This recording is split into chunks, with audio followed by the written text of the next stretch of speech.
Game প্লেটা আর আগের মতো নেই। আগের মতো কেউ গ্রুপে এসে বিগ ফ্যানও বলে না। আগের মতো আমার বন্ধু বান্ধবগুলো এখন গেমও খেলে না।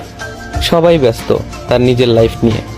অথচ আমি এখন এই গেমটাকে ছাড়তে পারলাম না, কারণ এই গেমের সাথে জড়িয়ে আছে আমার 6 বছরের ভালোবাসা, কত আরো আবেগ। কতই না খেলেছি এই গেমটা। সেই একটা দিন ছিল 2022 লকডাউন এরিয়া। সারা দিন রাত 24 ঘন্টা ধরে গেম খেলতাম। কতই না বকা শুনেছি আম্মুর হাতে। তারপরেও এই গেমটা ছাড়তে পারিনি। কিন্তু এখন এমন একটা সময় চলে এসেছে, হয়তো বেশি দিন আর গেমিং লাইফে থাকা হবে না। গেম প্লের যে অবস্থা দেখতে পাচ্ছ তোমরা। আগে যেখানে 6টা প্লেয়ারে ইজিলি মাইরা দিতে পারতাম, এখন 4টার মাঝখানে ঢুকে একটারে মারতে কষ্ট হয়ে যায়। আর এই কথাগুলো আমি এখন কেন বলতেছি তোমরা অনেকেই বুঝবা না, কারণ তোমরা কিছু কিছু নতুন প্লেয়ার আছো যারা এইগুলাকে জাস্ট মজা হিসাবে নিবা।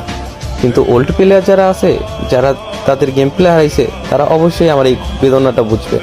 তারা আমার কষ্ট বুঝবে, কারণ তারা জানে একটা প্লেয়ারের গেম প্লে ডাউন হইলে তার কত পরিমাণ খারাপ লাগে।